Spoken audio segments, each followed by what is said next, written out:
man has been saved from surging waters in the Los Angeles River. Rescuers are rushing as an atmospheric river lashes California with heavy rain and wind. More details on this later in the news. Good evening, I am Gianna Llanes. I am Nina Lago Flores. This is Mata ng Agila International. Now for the headlines. Senator Jinggoy Estrada calls for dialogue between Senate and House leaders. President Ferdinand Marcos Jr. has initiated a performance review for all presidential appointees. Former President Donald Trump says he wants to debate U.S. President Joe Biden immediately. The second Pineapple Express releases torrential downpours triggering mudslides and flooding in the California region. And King Charles III has been diagnosed with cancer and has started treatment in London.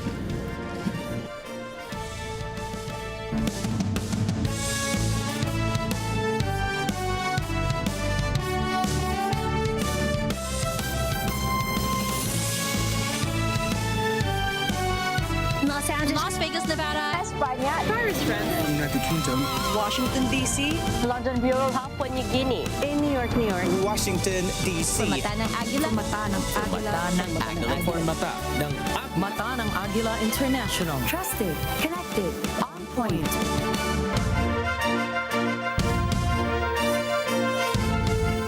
According to the Philippine Atmospheric, Geophysical and Astronomical Services Administration, or PAGASA, there has been a slight improvement in water levels at Ipo and Caliraya dams as of Monday. Ipo Dam's water levels saw a modest rise of 0.33 meter, increasing from 99.93 meters the previous day to 99.60 meters, while Caliraya Dam reported a more significant increase of 1.18 meters, climbing from 286.48 to 287.66 meters. However, the water level at Angat Dam in Bulacan continued to decline, dropping to 210.33 meters from the previous day's 210.47 meters, representing a decrease of 0.14 meter. And in addition to Angat Dam, several other dams are also experiencing decreasing water levels, including Ambuklao and Binga in Benguet and Magat in Isabela, among others. State volcanologists have determined that there is no immediate need to raise the alert level from 2 to 3, despite renewed activity and ash emissions from Mayon volcano over the weekend. The Philippine Institute of Volcanology and Seismology, or PHIVOLCS, clarified that the recent phreatic eruption lasted only 169 seconds, contrary to earlier reports indicating a duration of 4 minutes and 9 seconds. PHIVOLCS Director Teresito Bacolcol stated that there have also been no recorded volcanic earthquakes in the vicinity of Mayon over the past 4 days, indicating no significant movement of magma. He said, and I quote, "This means there was no magma that went up. The phreatic eruption was limited to the summit. It was not as violent as a magmatic eruption, but can still send ash out." The Department of Trade and Industry, or DTI, has set its sights on cultivating a workforce of 128,000 engineers specialized in the semiconductor industry as part of a collaborative effort between the Philippines and the United States. DTI Undersecretary Seferino Rodolfo and U.S. Undersecretary Jose Fernandez convened last week during Fernandez's visit to the Philippines to solidify partnerships in strategic industries including semiconductors, minerals, and renewable energy. This endeavor stems from the U.S. government designating the Philippines as one of its 7 country partners eligible for assistance under the CHIPS and Science Act. In addition to the engineering workforce development, the DTI also aims to establish a lab-scale wafer fabrication plant. The Philippine Statistics Authority, or PSA, said the country's inflation rate further eased to 2.8%, its lowest level since hitting 2.3% in October 2020. National statistician and PSA chief Claire Dennis Mapa said that inflation, which measures the rate of increase in goods and services this January, was slower than the 3.9% rate in December 2023. The downtrend in the overall inflation this month was primarily brought about by the lower year-on-year growth in the heavily weighted food and non-alcoholic beverages. This includes vegetables, fish, and meat. Karamihan ng items doon sa inflation basket natin ay either naging negative, vegetables, sugar, confectionery, and dessert, no? Mga negative yun. Oils and fats. Malaki rin yung kanilang contribution sa inflation basket. Yung iba naman, hindi siya negative pero pababa na yung inflation rate. So, a number of items are either negative or having negative inflation or going down. Yung mga items na lang, of course, yung bigas na makikita, expectation dito continues pa in the next few months na mataas yung inflation. MAPA said other contributors to the downtrend in inflation was housing, water, electricity, gas, and other fuels. Rice inflation, however, went up to 22.6% in January from 19.6% in December. Sa inflation rate kasi, kino-compare natin yung price ngayong buwan versus the price same month last year. So, sabi ko kanina, ang mga presyo kasi nung mula July hanggang January hanggang July last year, medyo mababa siya. So, while pwedeng gumalaw ang ating inflation sa bigas, may pagbaba tayo ng presyo dahil nga may base effect tayo na medyo mababa. Kaya ito yung nakikita namin na baka mataas pa rin ang makikita nating inflation sa bigas sa mga susunod na buwan. Senators called for a ceasefire between the leaders of the Senate and the House of Representatives. Senator Jinggoy Estrada also asked for a dialogue between the Senate and the House amid the ongoing word war between the two houses of Congress. Estrada urged the leaders of the two houses to talk, expressing concern that the word war would not get solved if both houses of Congress continued trading barbs. He also offered to help in mediating between the leaders of the two houses. I can talk to the leadership of the House, and I can also talk to the leadership here in the Senate para matapos na at magkaroon ng dialogue kung paano natin ma-improve ang relationship between the Senate and the House of Representatives. Senator Amy Marcos says the Senate is not attacking the House or the leadership of Speaker Martin Romualdez. Instead, the Senate is acting upon their mandate to investigate the truthfulness behind the People's Initiative.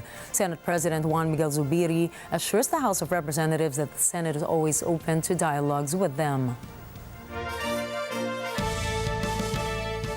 Malacanang is currently conducting a performance review of all incumbent presidential appointees. The memorandum was issued upon the directive of Executive Secretary Lucas Bersamin. Under the memorandum, all presidential appointees holding a post in government before February 1, 2023 are directed to submit their updated personal data sheet and clearances from the Civil Service Commission, the National Bureau of Investigation, Office of the Ombudsman, and Sandigan Bayan. All requirements must be submitted to the presidential management staff within 30 days from the issuance of the memorandum. Communications Secretary Cheloy Garafil said such directive aims to make sure that all presidential appointees remain qualified to hold their respective positions. President Ferdinand Marcos Jr. said that the overseas Filipino workers, or OFWs, displaced by the bankruptcies of Saudi Arabian construction companies have started receiving their compensation. Marcos said a total of 1,104 indemnity checks from Alinma Bank amounting to 868,740,544 pesos have been processed by the Overseas Filipino Bank and Land Bank. Iskulang balitaan ang ating mga OFW na nagaling sa Saudi na patuloy na ang pagbayad ng insurance ng Saudi Arabia sa mga empleyado ng mga kumpanyang na bangkarote nag-file ng claim sa insurance. 868,740,544 in pesos na nai-release na. 1,104 ang na-clear na at credited. Yung 843 doon nabayaran na.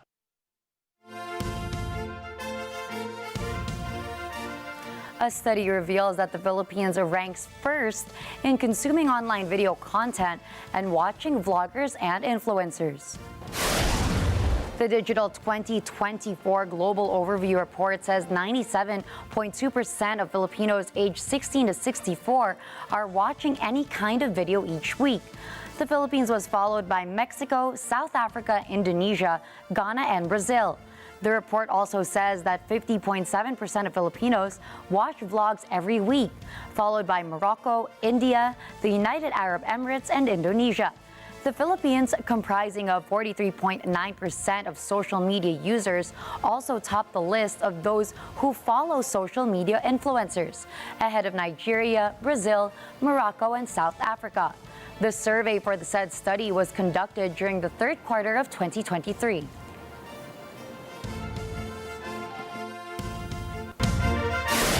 Coming up, Beijing dismisses hacking allegations. Donald Trump issues a challenge to Joe Biden.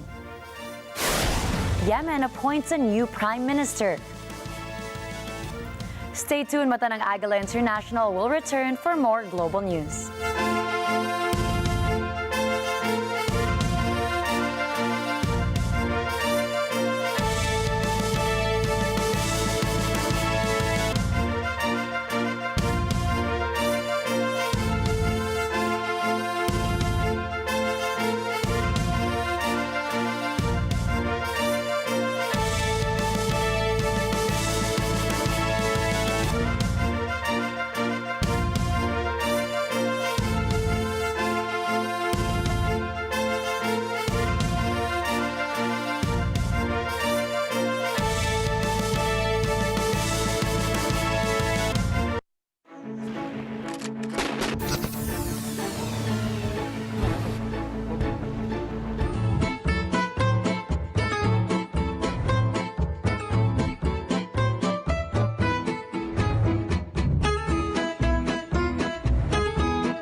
Ayoko nang mawala kung anong meron tayo, Yowan.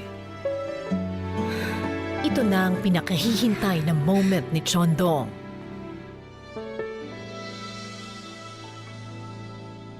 Pero bago ang lahat, meron pang kailangang tapusin si Yowon. Naniniwala ako sa kapangyarihan ng katotohanan. Nagpa-interview ako sa reporter na yon na may paninindigan para ilabas niya ang katotohanan.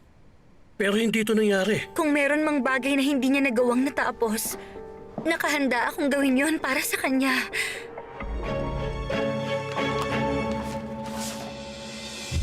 Miss Kang,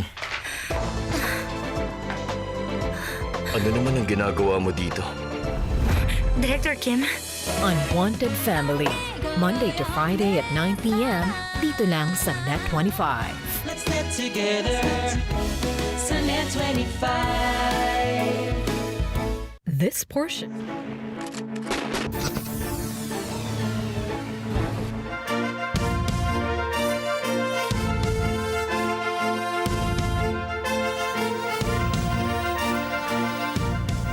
Welcome back to Mata ng Agila International.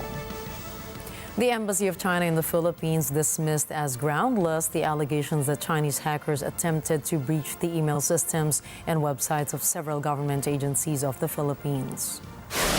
Investigations made by the Department of Information and Communications Technology, or DICT, trace the attacker's internet protocol address from China Unicorn, which was located in China. The Philippine Coast Guard said it did not discount the possibility that the reported alleged attempt to hack their website could be connected to the West Philippine Sea issue.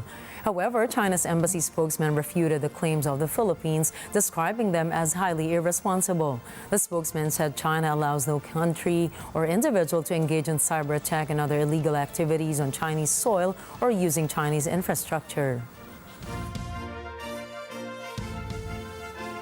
Ukrainian President Volodymyr Zelensky says he is considering dismissing Commander-in-Chief General Valery Zaluzhny.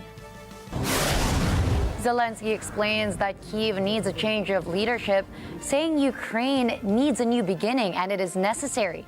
His statements came after a week of speculation that a rift exists between Zelensky and Zaluzhny. The reports reflected tensions after Ukraine failed in its counteroffensive to overcome forces of Russia in the southeast and eastern regions. However, Zelensky clarifies that there could be a replacement of a series of state leaders, not just in Ukraine's military. El Salvador's Nayib Bukele is on track for a resounding victory in the presidential election, with over 70% of the votes counted as of Monday.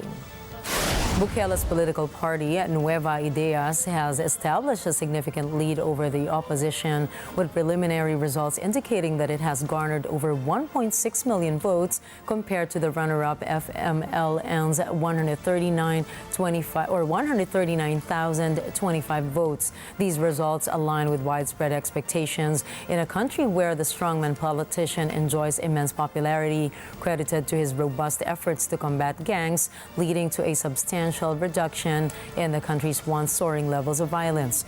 Bukele has already declared himself the winner in the presidential race before the announcement of official results. En toda la historia del mundo, desde que existe la democracia, nunca un proyecto había ganado con la cantidad de votos que hemos ganado este día.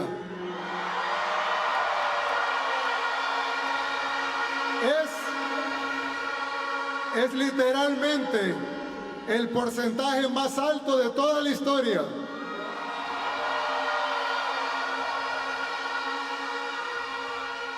Es la diferencia entre el primero y el segundo lugar más alta en toda la historia.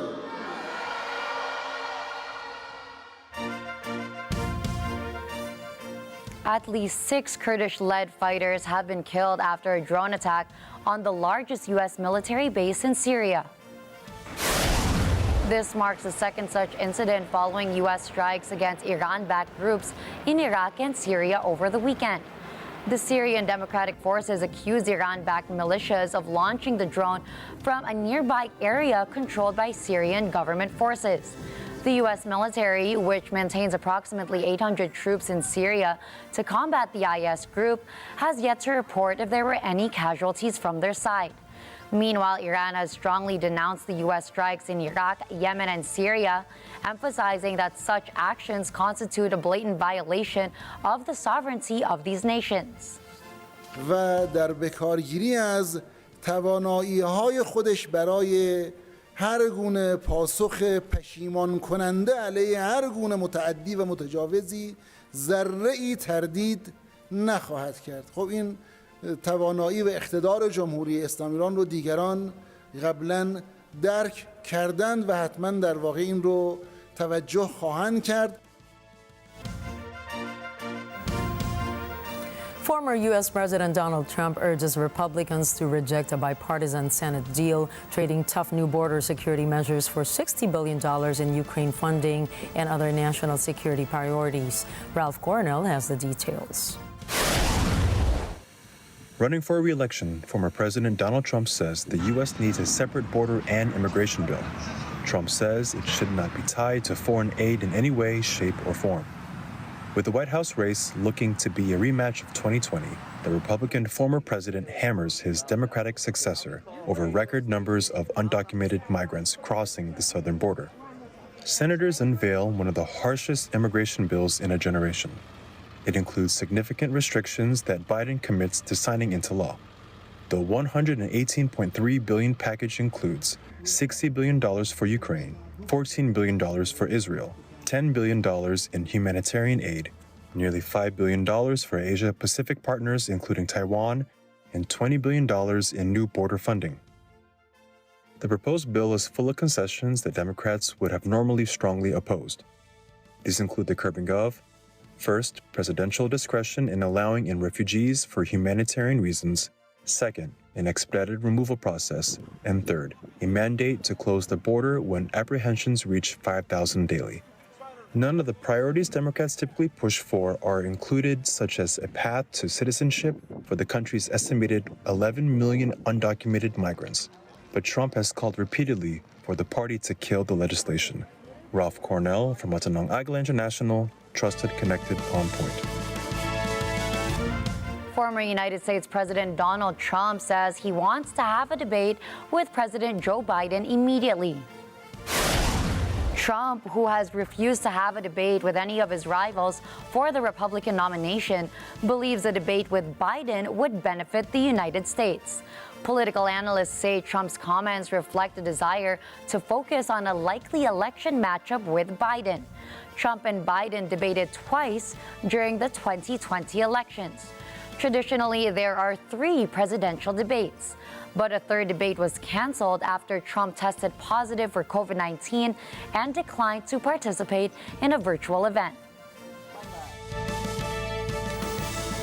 The State Department says the U.S. did not notify the Iraqi government in advance of recent airstrikes or recent strikes against pro-Iranian targets in the country. This clarifying the White House's earlier statement suggesting otherwise. Rosel Feria reports.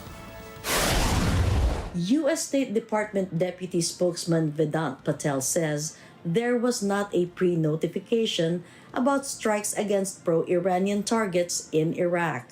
Iraq, like every country in the region, understood that there would be a response after the deaths of our soldiers. As for this specific response on Friday, there was not a pre-notification. We informed the Iraqis immediately after the strikes occurred. On Friday, White House National Security Council spokesman John Kirby had told reporters that Washington did inform the Iraqi government prior to the strikes. This angered Baghdad. On Monday, Kirby says he responded with information that had been provided to him at the time. He says it was not as specific as it could have been and that he regrets any confusion caused. The U.S. carried out strikes in Syria and Iraq on Friday against targets of elite Iranian forces and pro-Iranian armed groups. The strikes were in retaliation for an attack on January 28 that killed 3 American soldiers in Jordan near the Iraqi and Syrian borders. Washington has blamed the attack on forces aligned with Tehran. Regional tensions are already running high in the face of the Israel-Hamas war in Gaza. Both Iraq and Syria condemned the strikes. Baghdad denounces a violation of Iraqi sovereignty and warns of disastrous consequences for the country and beyond. Rosel Feria for Matanang Agila International, trusted, connected, on point. Yemen's government has named Foreign Minister Ahmed Awad bin Mubarak as the new prime minister in a surprise appointment.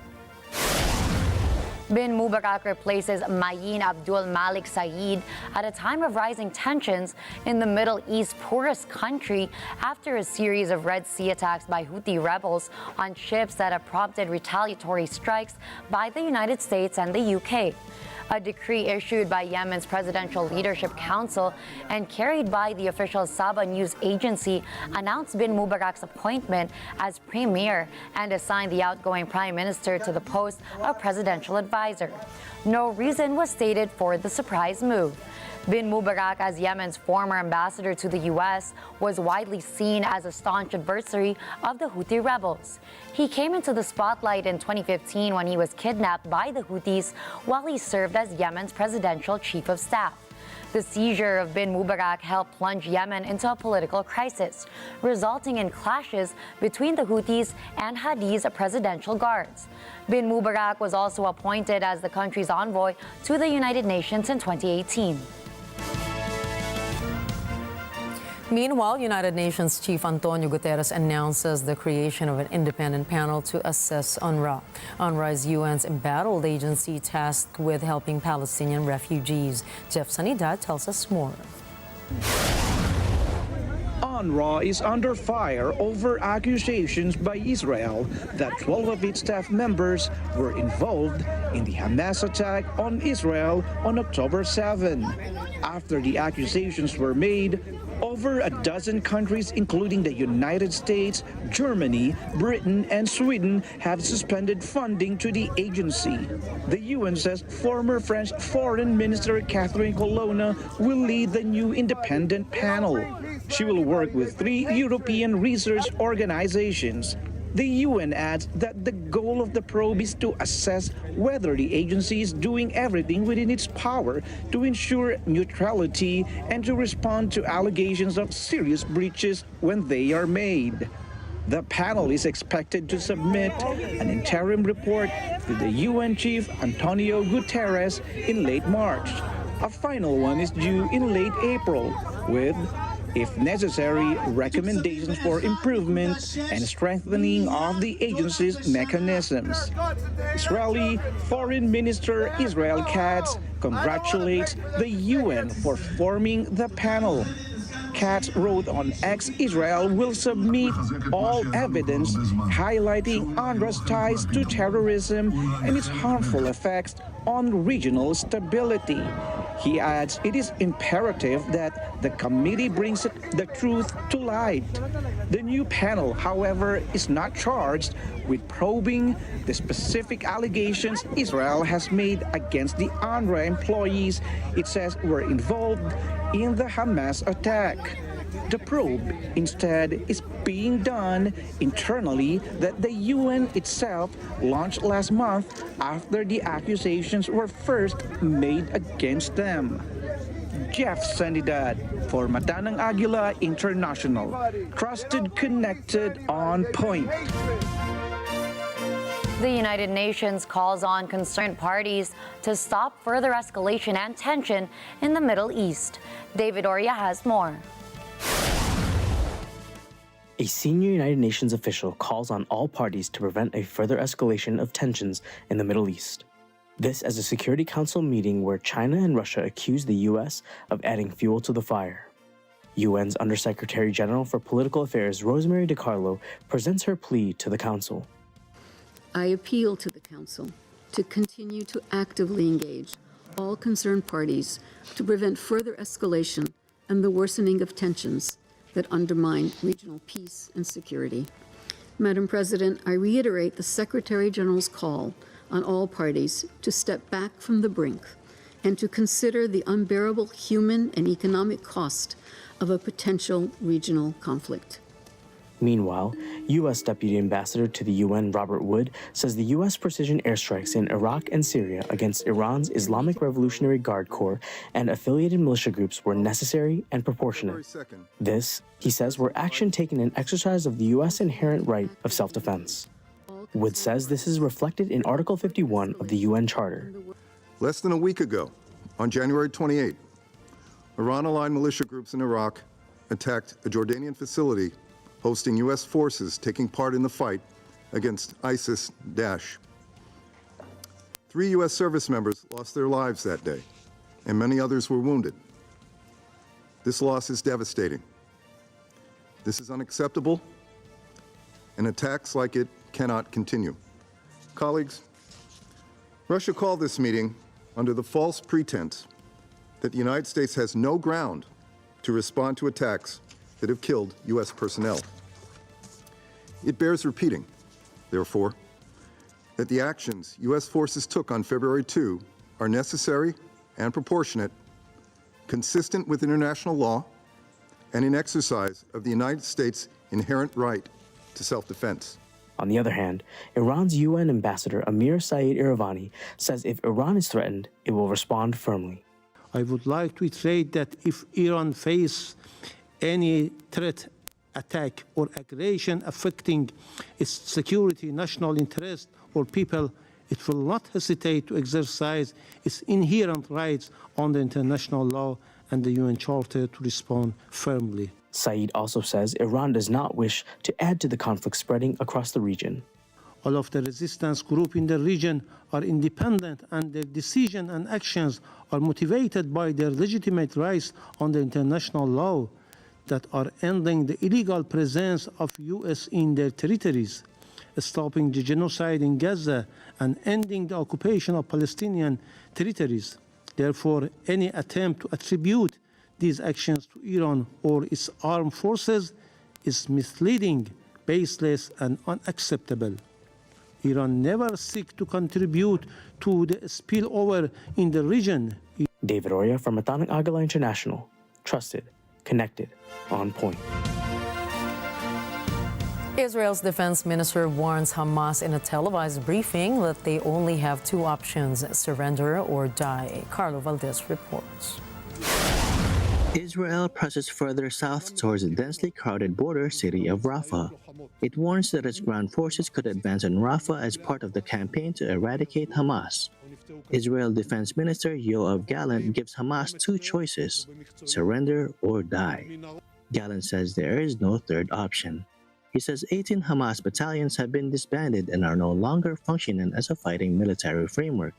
He says about half of Hamas have been killed or seriously wounded. He says the Israel Defense Forces are increasing the pressure on the terrorists and the leaders of the terrorist organizations hiding in tunnels. Gallant warns every terrorist hiding in Rafah should know that his end will be the same as in Khan Yunis, in Gaza City, or anywhere else in the Gaza Strip. Either surrender or die. Carlo Valdez from Matanang Agila International, trusted, connected, on point.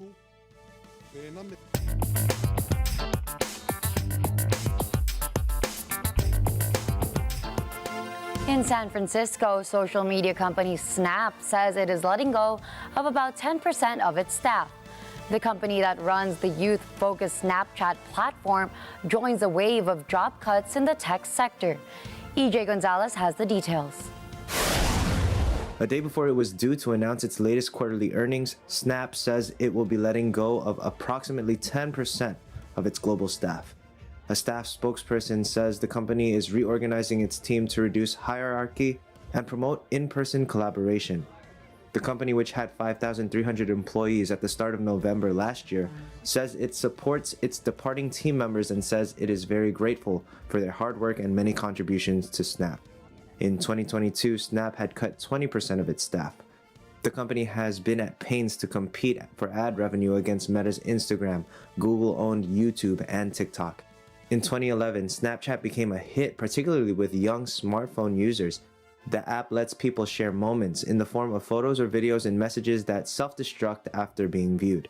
It also innovated with the use of filters for shared content. An expansion into hardware, however, such as drones and eyeglasses, failed to gain traction. Layoffs.ai says so far 32,000 jobs have been lost since January 1 in the tech sector. EJ Gonzalez from Matanang Agila International, trusted, connected, on point. McDonald's and Starbucks both said the Israel-Hamas war and related boycotts hurt their sales in the latest quarter. Shares of McDonald's fell nearly 4% on Monday after it reported that the war hurt its Middle Eastern sales. Its Israeli licensee offered discounts to soldiers, which led to some boycotts from customers who oppose the country's offensive in Gaza. Starbucks' stock also fell to 2% as occasional customers stopped visiting. Starbucks became a target of boycotts when Starbucks workers united posted in support of Palestinians, leading to backlash from some conservatives. Coming up, California is reeling as floods continue. Miss Japan Carolina Shiino vacates her crown. Meta is under fire again for allowing a fake Biden video. Stay tuned. Matanang Agila International will return after a short break.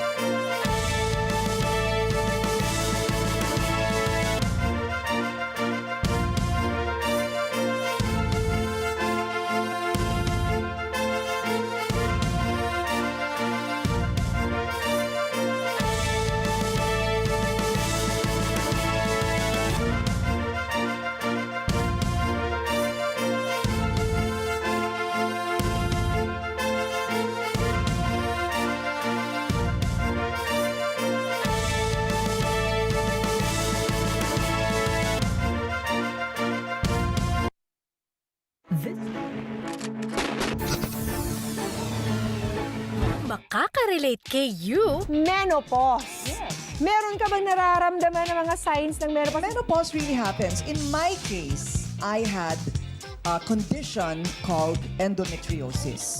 Miss Corina, ganda po ng hair nyo. Ano pong shampoo nyo?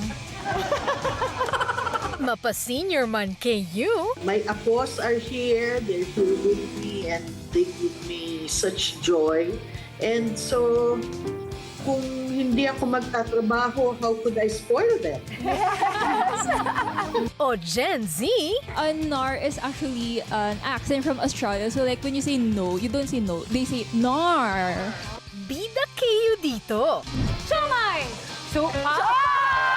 Let's just always choose to be kind.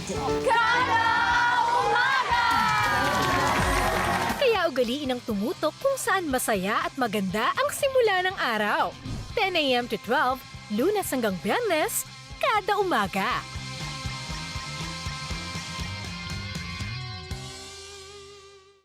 Let's get together. Sunday 25. Sunday 25.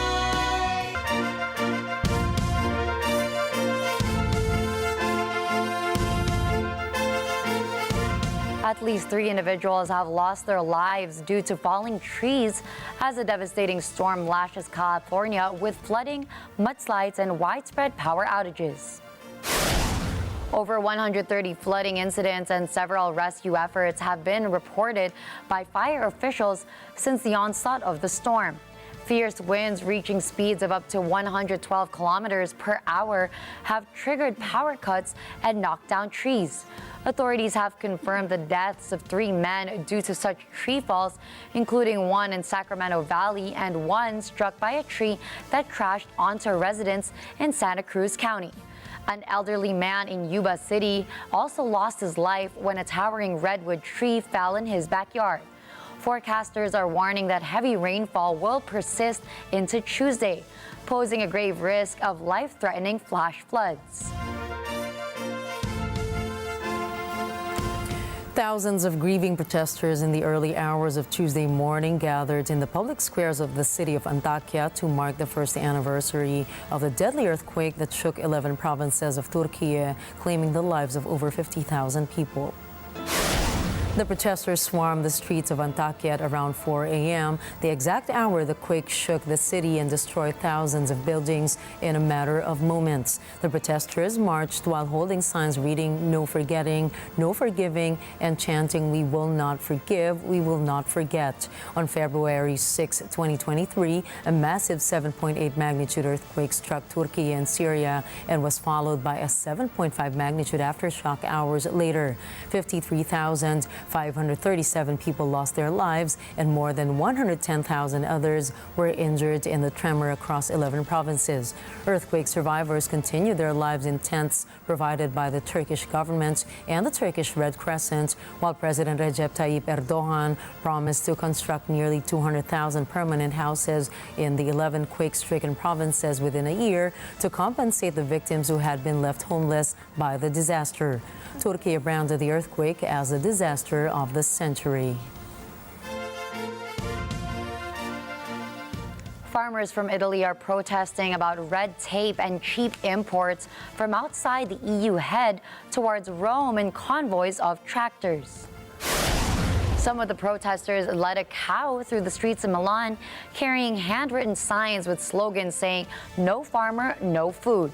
One farmer said they are going to Rome to confront their politicians to resolve their problems. Aside from cheaper imports, the farmers complained that their products are being undercut by the rising fuel costs and the impact of measures set by the EU to protect the environment and counter climate change. Meanwhile, in Argentina, protesters queued to be received by the country's human capital minister during a protest called Hunger Line in Buenos Aires. Angry Argentines demand food and social assistance. Arlene Ocampo has the details. After days of social uprising over President Javier Milei's restructuring of Argentina's spending, protesters take the streets to let the government know people, especially children, are starving. Community centers claim that they do not receive sufficient funds to feed the inhabitants of poor neighborhoods. Alejandro Gramajo of the Popular Economy Workers Union says there are millions of families who only eat once a day. Argentina's Human Capital Minister Sandra Petoveo has said she will not meet the people in line. Statista.com says the percentage of the population experiencing severe food insecurity in Argentina was estimated at 13.1 between 2019 and 2022. This is a 7.3% increase compared to the previous four-year period. Arlene Ocampo for Matanang Agila International, trusted, connected, on point. Former Barcelona and Brazil football player Dani Alves has gone on trial in Spain, accused of raping a woman in a nightclub. The 40-year-old has been in prison without bail for more than a year since the alleged incident took place in December 2022. More than 30 people, including Dani Alves and his estranged wife, are expected to testify. The Barcelona court denied his request to suspend the trial so that he could be given more time to prepare, rejecting his claim that he had suffered a trial by media. Mr. Alves' accuser was among those to give evidence on the first day of the trial, speaking from behind a screen to protect her identity. He first denied having met his accuser, but later said they had consensual sex. Alves could face up to 12 years in prison if found guilty. The Ukraine-born winner of the Miss Japan beauty pageant has given up her crown after a tabloid report revealed her affair with a married man.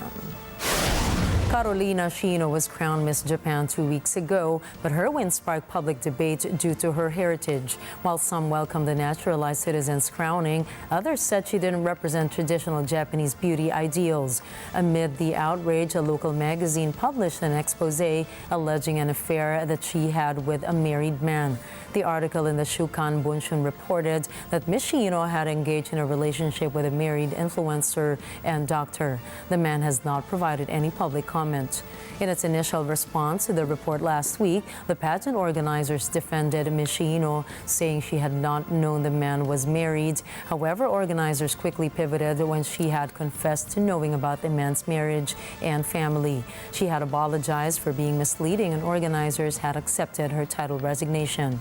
Ms. Shino apologized to her fans and the general public in a statement where she said she had acted out of fear and panic in response to the report. The Miss Japan title will now remain vacant for the rest of the year.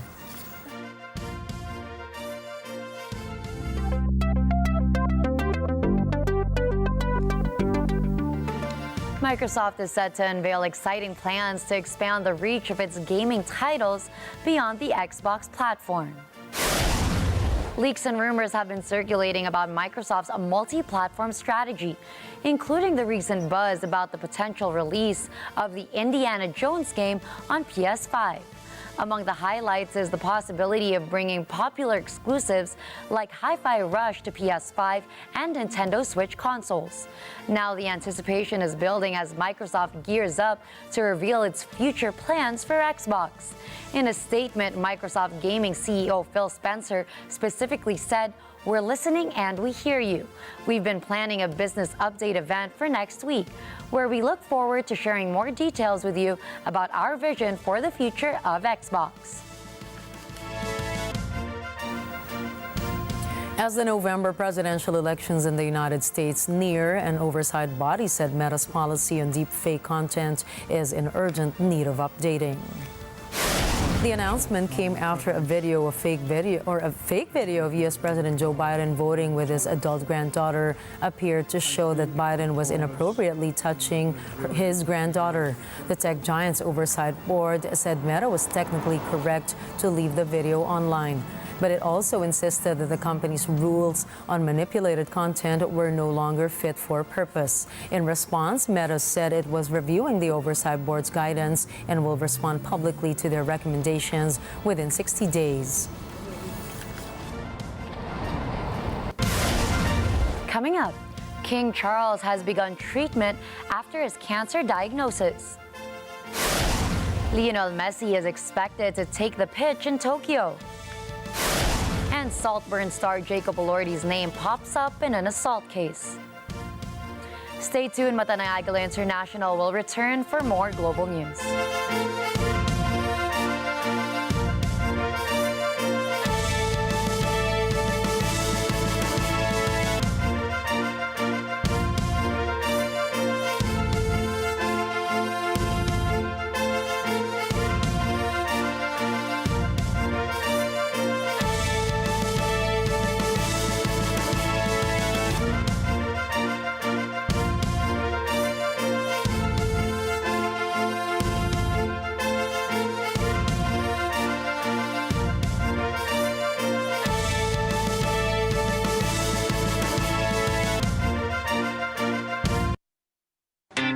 Hello everyone, this is Aubrey Miles. Nandito na ako sa Lutong Dazad. So lahat na lulutuin namin, puro eggs tayo. So lulutuin namin Korean pancakes, kajon, vegetarian fritters, mushroom and shrimp fried eggs, at crispy seafood noodles. So abangan niyo dahil pampalakas ng muscles, pampadami.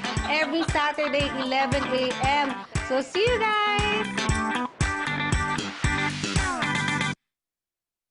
Let's get together. Sunday 25. Sunday 25. Hoy! Hoy! May tao! May tao! May tao! Sino yung mga tao na yan? Ano ka ba kilala mo? Hindi ko kilala niyo ba? Tingin ko, yan yung sinasabi ko sa inyo, part ng process. Meron mga minor na magkiklaim. Ako po nawawalang apo ni Don Julio. Sino ka? Ako po yung bunsong anak ni Don Julio. Basta iba ang pakiramdam ko sa batang yan. Oh, ano gagawin natin? Dapat pwede sa atin siya patirahin dito para maobserbahan siya. Ano? Matatagdagan na naman tayo sa bahay na to? Tatabi ka naman! Let's get together. Sunday 25. Sunday 25.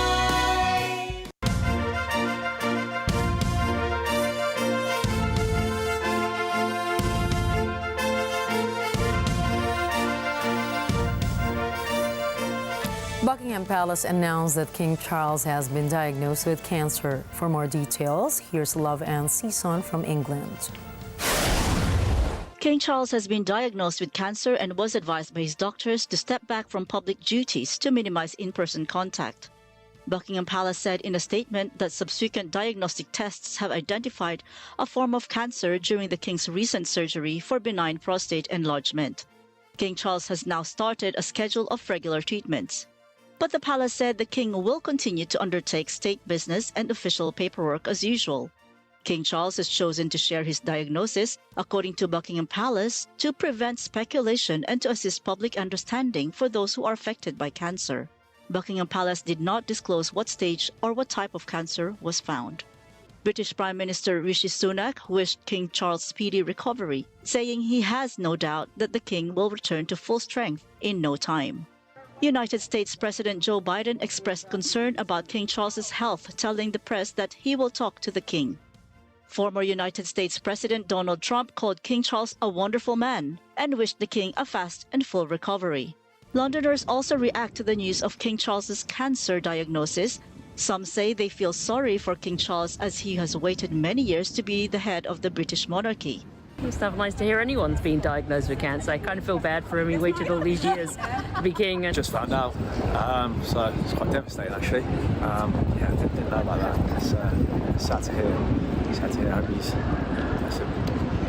I feel quite sad about it. I think it's interesting with all the news about him that it's not to do with kind of the prostate thing, and they've said it's kind of a different cancer. But hopefully they've caught it early and it will be a positive outcome for him. Royal experts said the announcement marks a striking departure from the past, when monarchs' ailments were often hidden from the public. Sources revealed that Prince Harry will soon travel to the United Kingdom to see King Charles. The source added that Prince Harry spoke with King Charles about his cancer diagnosis. However, it is not yet known whether Harry's wife, Meghan Markle, or their children, Prince Archie and Princess Lilibet, will fly back to the UK with Prince Harry. This is Love and Season, London, United Kingdom, reporting for Mata ng Agila International. Trusted, connected, on point. Prince William is returning to his royal duties after taking a break to care for his wife, Princess Kate Middleton. Kensington Palace said Prince William will conduct an investiture at Windsor Castle on February 7 before attending a fundraising gala in London in the evening. Meanwhile, Princess Kate is recovering at home after her abdominal surgery last week.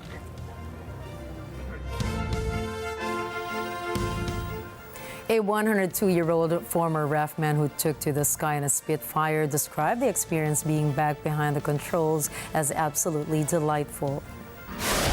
Jack Hemmings, a former RAF squadron leader, is believed to be the oldest pilot to fly the Second World War aircraft in a bid to raise money for a charity he co-founded nearly 80 years ago. The flight on Monday was the first time he flew a Spitfire. After the journey, the grandfather of three described the experience as very bumpy, adding that it was slightly heavier than expected because they were flying about 210 knots faster than their normal flying speed back in the day. Cartoonist Posy Simmons says she finds it quite extraordinary to be the first British artist to win the Grand Prix at the Angoulême Comics Festival in France, considered the world's most prestigious awards for graphic novelists. Beverly Madrid has that story. The British Posy Simmons recently won the Grand Prix at the Angoulême Comics Con in France, considered the most prestigious prize in the world for graphic novelists. A pioneer in this form, her gentle but spicy humor has long captivated the world of graphic novels, although she is best known as a newspaper cartoonist in Britain. The first prize at the Angoulême International Comics event, widely considered the industry's most illustrious event, rewards all her work, which includes several children's books and more books for adults such as Gemma Bovary and Tamara Drew, both daring reworkings of 19th century novels. Simmons, 78, is a longtime Francophile who studied at the Sorbonne in Paris, but continued to live in Britain despite her relative lack of love for graphic novels. She is one of the few women breaking into the genre in Britain, starting as a press cartoonist for The Sun and then joining The Guardian. Simmons won Newspaper Cartoonist of the Year in 1981 when she also gained international recognition for True Love, an avant-garde graphic novel that was a precursor of sorts to the Bridget Jones novels.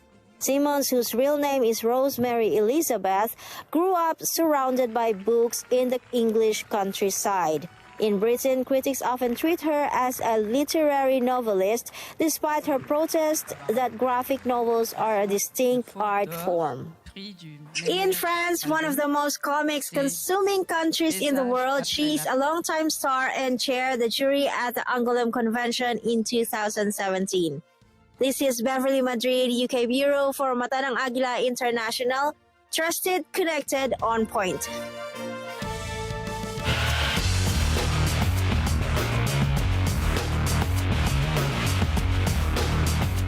Lionel Messi is looking forward to playing Wednesday's friendly match in Tokyo with Inter Miami facing Japanese club Vissel Kobe. Recently, Argentina's World Cup winning captain sat on the bench for the entire match against a selection of players from the Hong Kong League, angering thousands of fans who demanded refunds. Messi, who has rarely spoken to the media in an open setting since moving to Inter Miami, showed up at a news conference in a five-star Tokyo hotel. Messi tried to explain the situation to Hong Kong fans, saying it was impossible for him to play with a groin injury.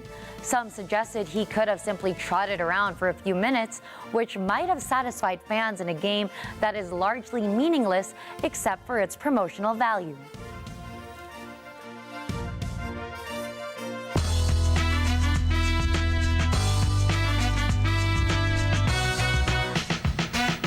Australian actor Jacob Elordi, known for his roles in Saltburn and Euphoria, is involved in a police investigation after allegedly assaulting a radio producer. Catherine Ortula has the scoop. Jacob Elordi has been accused of grabbing Joshua Fox, producer of the radio show The Kyle and Jackie O Show on Kiss FM, by the throat. The 26-year-old actor got into an altercation with Fox outside a hotel in Sydney on Saturday after the latter jokingly asked Elordi if he could have some of his bath water for Jackie O for her birthday, a reference to a controversial scene in Saltburn. Elordi asked the radio producer to stop filming and delete the footage, and then the situation allegedly escalated. According to Fox, he refused to delete the footage and that Elordi pushed him against the wall, his hands on his throat. The Eastern Beaches Police Area Command, who received a call about the incident around 3:30 p.m.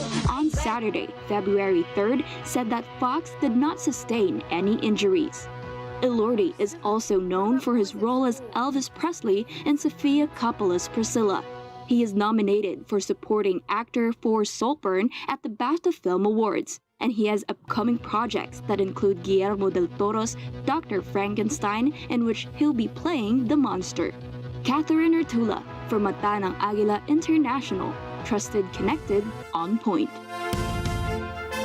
Agila, the $200 million star-studded spy thriller from Apple Studios, debuted with $18 million in ticket sales, according to studio estimates during its first opening weekend. The film, directed by Matthew Vaughn, managed to lead the weekend box office, but still found little interest from moviegoers. Although Apple has been in the original film business since 2019 and won the Oscar for Best Picture with Coda, the company has only recently produced its own lineup of big-budget releases. The first two being Martin Scorsese's Killers of the Flower Moon and Ridley Scott's Napoleon, which could be called successful, if not commercially, then critically. Killers of the Flower Moon, though not profitable with $156 million in global sales, was one of the most celebrated films of 2023 and is nominated for 10 Academy Awards. Napoleon, released in November, has raked in $219 million worldwide, although not enough to turn a profit. Both films raised Apple's reputation as a home to top directors and prestige filmmaking. The same can't be said for Agila, a twisty thriller starring Bryce Dallas Howard, Sam Rockwell, and Henry Cavill. The movie was badly received by critics and customers alike, scoring just 35% on Rotten Tomatoes and a C+ in Cinema Score. Agila, with Kingsman director Vaughn at the helm, was made with aspirations of starting a new franchise. But one of its biggest talking points ahead of its release was conjecture that Taylor Swift might have been involved with the movie. Despite plenty of online chatter, the Grammy Award winner had no involvement in the film.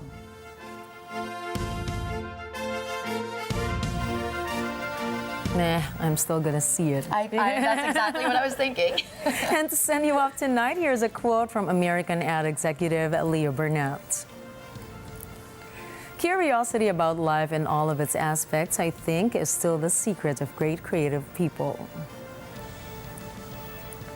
That is why I love asking questions, and I love when people ask me questions, because that's what makes life great, that curiosity. That's right. And curiosity is what leads us to many wonderful discoveries. Yes, and it increases our knowledge, too. Definitely. Before we say goodnight this Tuesday night, for those who are still on the road, don't forget to tune in to Eagle FM 95.5. Catch the latest updates as well on our social media channels. I am Gianna Llanes. I'm Nina Richie Alago Flores. This is Mata ng Agila International, trusted, connected, on point.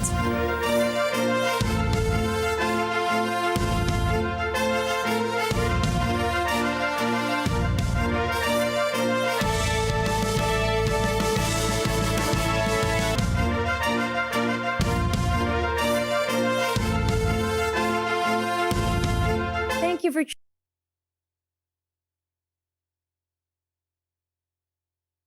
for choosing Mata ng Agila International, your trusted news source, connecting you to the world and on point with stories from around the globe. Follow, like, and subscribe to @Net25 TV.